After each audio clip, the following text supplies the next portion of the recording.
So the interesting thing about the red pill is that there's a lot of overlap. So they assess the right problems, but prescribe the worst solutions. But they claim they don't even give prescriptions, but they clearly do. So they'll assess, hey, women's rights and third wave feminism and birth control were not net positives to women.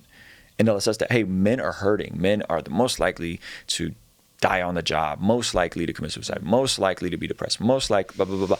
If you get divorced, it's really hard on the man, blah, blah. So they assess a lot of the right problems. It's just that they're very incomplete solutions. And so it's this interesting thing because intrinsically, people know some of it is true. You could just look around society and be like, this is kind of wild, right? But then the application of how to navigate it is the complete opposite because you're really just adding to the problem, right? So a high value woman to them is a woman that's younger, who's a virgin and yada, yada, yada. Yet the prescription is to go spin plates and to date women on Wednesdays, but the girls that are sexually active with you, prioritize them for Fridays and Saturdays. This is in his book. And I'm so basically the man doesn't need to be a virgin or committed to chastity, just the woman. Just the woman.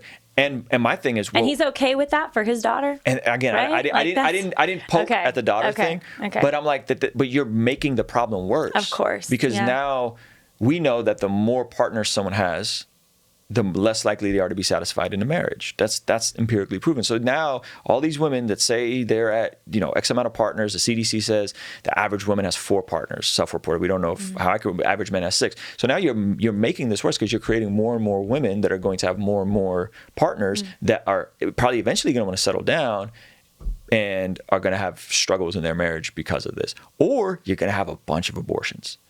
And that's another aspect of it. And so it's just a mess. Like all of it is a mess. And I like engaging with it because some of the guys are reasonable. I had another debate in Dallas and it was more reasonable. It was one of Rollo's friends.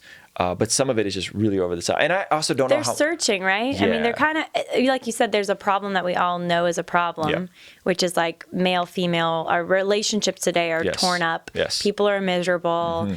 Gen Z doesn't even want to get married. Gen Z doesn't want to have kids because of climate change. I mean, everybody's on antidepressants or on some sort of drug for their mental health issues, and everyone's unhappy. Yes. So they're like, okay, well, we're going to blame feminism and abortion, and well, I don't even think they say abortion. They say they do say abortion. They're very anti-abortion, well, which is like cool. That's good. I mean, I rock out with you guys. So to your they're point, anti-abortion. It's the right to the point where they want to charge women who have abortions. They want to criminally, and I'm just like, I don't know. I got to think about that. I don't know how that would work. Well, I think that depends, right, on the case, because you can charge a man who does abortions. It's the abortionist, or if the guy's coercing her. So, but it's interesting because I don't know that many of them have heard of something called theology of the body. I don't know if you've heard of John Paul II, Pope John Paul II, theology of the body. Theology of the body, yeah. Well, he has this like really beautiful explanation of basically Christianity's view on sex, which is that it is obviously marriage is a sacrament, right? And men and women are equal in dignity. That Adam and Eve were equal dignity, but and that Eve coming from the side of Adam is a partner to him, and the idea of a helpmate is not someone who's lower than, right? But a support to him, and they're a support to one another. But he talks really beautifully about this idea of personalism, which is that if we see like that ideal woman as this, like in the red pill movement, it's like the virgin who is has this pure background, who's very young and is just going to stay at home all day with the apron on, I guess, cooking or whatever, right? That like 1950s South housewife stereotype. It's making an object out of her.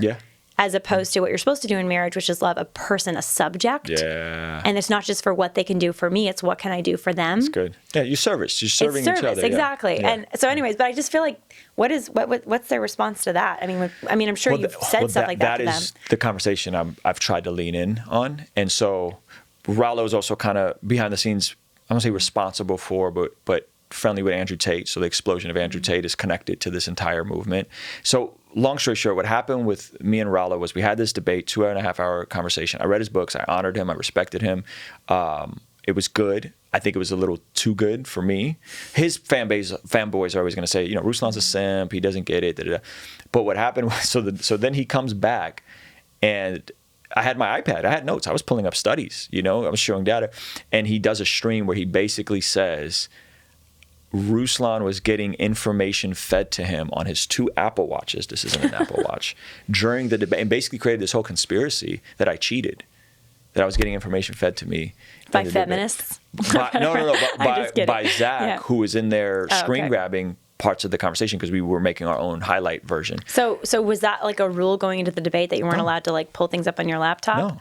No, there was no rule. He just needed to find a way to explain why you basically beat him. In the debate. and made a big thing of it and like basically said I cheated, and I'm like, It's kind of a low blow. this is very flattering for you. And Rollo's in his 50s. Like, this is flattering for me, for you to say that I cheated. And by the way, again, I have an Apple Watch and a Whoop. So it's this whole conspiracy contracted. And so we ended up roasting him. And so he's blocked me on everything. He doesn't want to do a part 2. He agreed to a part 2 in that conversation.